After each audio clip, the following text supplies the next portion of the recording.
ආයුබෝවන් නංගිල මලිලා. අද අපි කතා කරන්න යන්නේ තවත් අලුත් මාතෘකාවක් ගැන. ඉතින් මේ මාතෘකාව ලංකාවේ නම් ගොඩක් දුරට කතා කරන්නේ නැති මාතෘකාවක්. ඒ වුණාට මේක යුරෝපියන් රටවල විශේෂයෙන් ෆ්‍රාන්ස්, අයර්ලන්ඩ් වගේ රටවල මේක නීතියෙන්ම තහවුරු කරලා තියෙන දෙයක්. එක්සත් රාජධානි වගේ රටවලුත් මේ පැත්තට තමයි දැන් ගමන් කරන්නේ. මේක තමයි මේ right to disconnect කියන එක. ඉතින් අපි right to disconnect ගැන කතා කරනකොට ඉස්සෙල්ලා අපි බලමු මේ employment ගැන. ඉතින් මතකයිනේ මම lawyer කෙනෙක්වත් agent කෙනෙක්වත් නෙමෙයි. ඉතින් මම මගේ අදහස් දක්වන්නේ. ඉතින් ඔයගොල්ලෝ පොඩ්ඩක් අර කියවලා බලලා දැනුවත් වෙන්න තමයි අවශ්‍ය.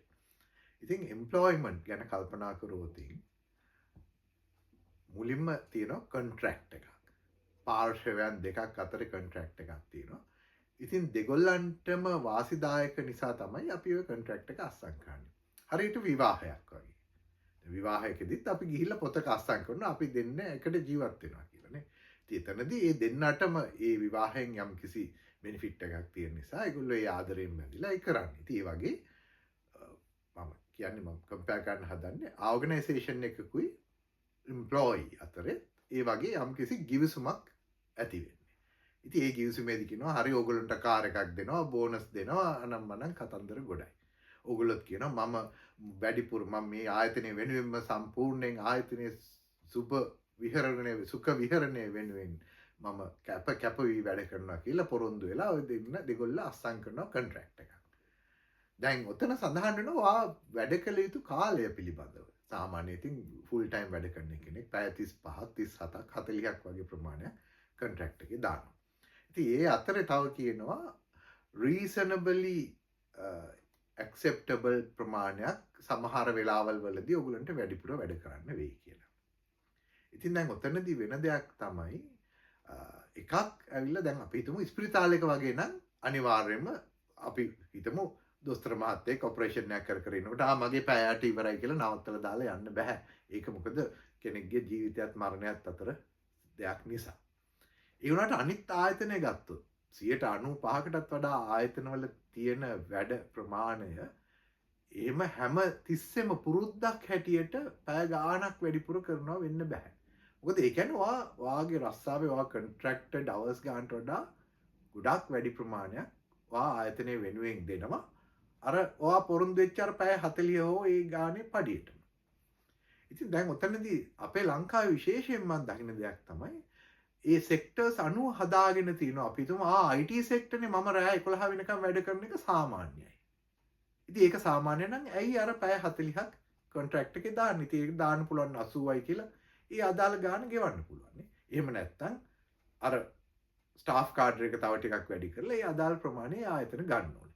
මේගොල්ලෝ කරන්නේ බොහෝ දුරට අර මේක තමයි ඕගනයිසේෂන් එකේ කල්චර් එක we work hard play hard අපි long hours එහෙම කියලා කොහොම හරි ඕගොල්ලන්ට ගෙවන ගානට වඩා බොහෝ වැඩි ප්‍රමාණයක් සාමාන්‍යයක් හැටියට වැඩ ගන්න එක.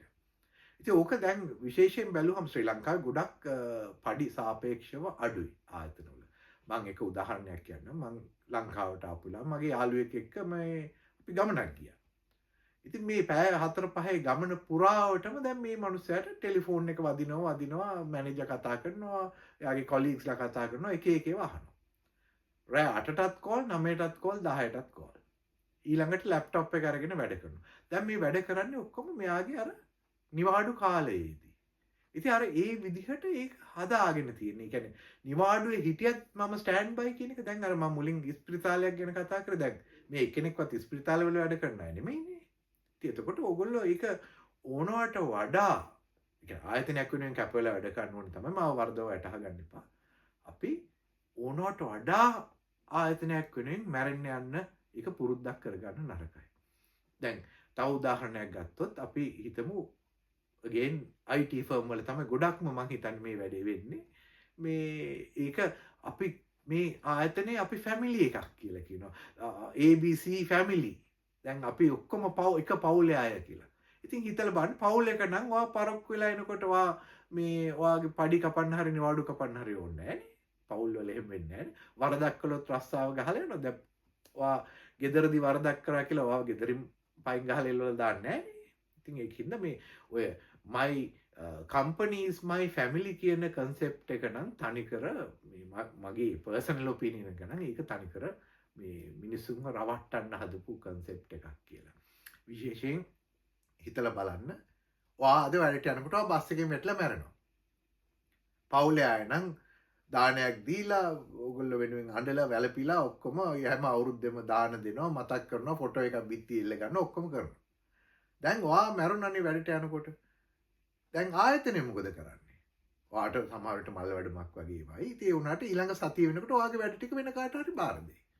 එච්චරයි එතන තියෙන්නේ. ඉතින් දැන් අපි අද කතා කරන්න යන්නේ right to disconnect කියන එකනේ. දැන් අපි රස්සාවක් කරන්නේ ඇයි?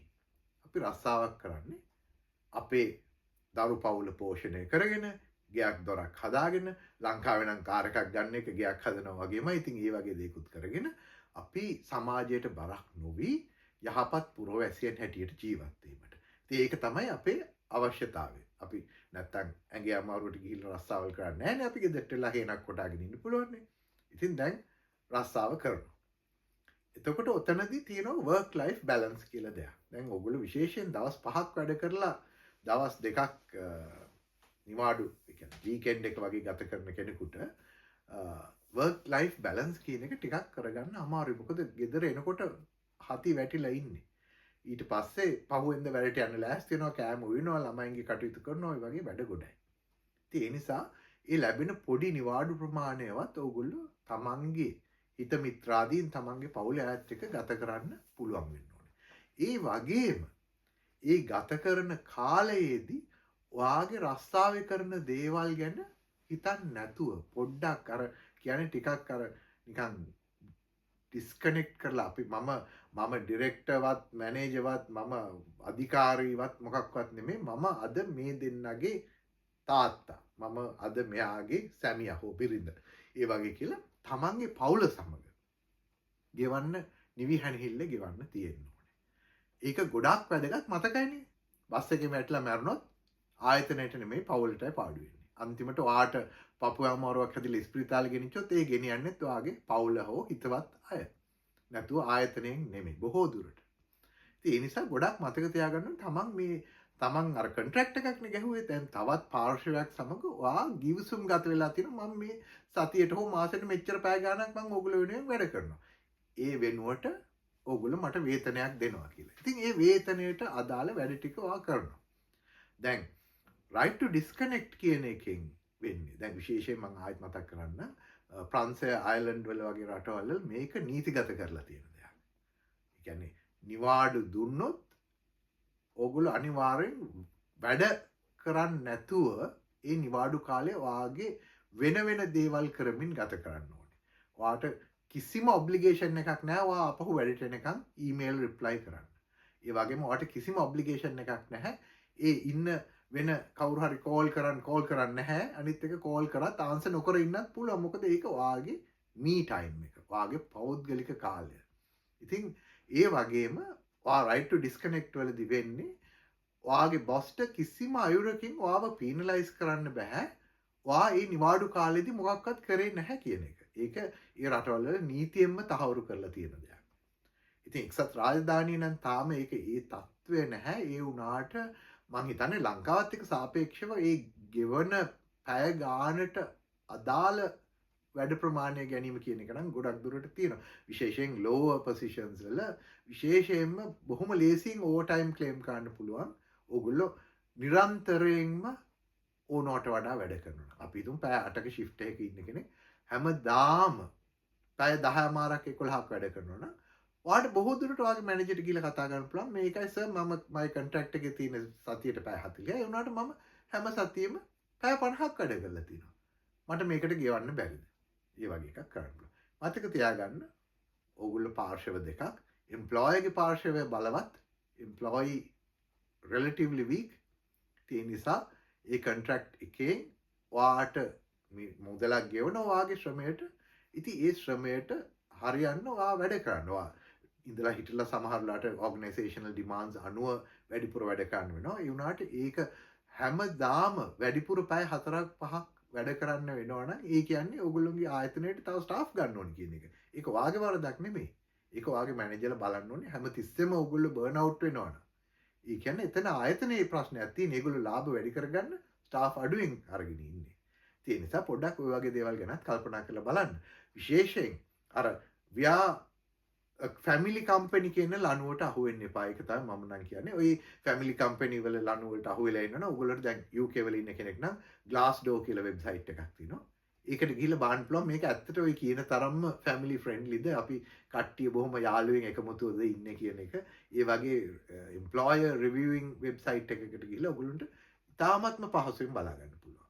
ඉතින් ලංකාවේ වුණත් ඔයගොල්ලෝ එක එක්කෙනාගෙන් විමසලා බලන්න පුළුවන්. එතන ඉඳලා අස් වෙච්ච කෙනෙක්ගෙන් අහන්න පුළුවන්. දැනට වැඩ කරන කෙනෙක්ගෙන් අහන්න පුළුවන් මේක කොහොමද, මේක ඇත්තටම මැනේජර්ස්ලා සපෝට් කරනවද නැත්නම් එකිනෙකාට එක්කෙනා බෑක් ස්ටැබ් කරගන්නවද, ඔය වගේ අහන්න පුළුවන්. ඉතින් අමතක කරන්න එපා අන්තිමේදී ඔයාට ඉතුරු වෙන්නේ ඔයාගේ යාළු මිත්‍ර හිතවතුන්, ඔයාගේ ෆැමිලි එකේ කට්ටිය මිසක් ආයතනෙ නෙමෙයි. ආයතනයට ඔයාව රිප්ලේසබල්. කිසිම ඔයාට ඒ ආයතනයට ජොයින් වෙන්න කලිනුත් ඒ ආයතනය හොඳට රන් වුණා. අසුනයි කියලා ඒ ආයතනය වැහෙන්නෙත් නැහැ. ඉතින් ඒ නිසා ඔය කරුණ හොඳට මතක තියාගෙන ඔයගොල්ලෝ work life balance කියන එකට මීට වඩා ටිකක් ඔයගොල්ලෝගේ අවධානය යොමු කරන්න කියන එක තමයි මම අද දවසේ ඔයගොල්ලන්ගෙන් ඉල්ලන්න බලාපොරොත්තු වෙන්නේ. Thank you.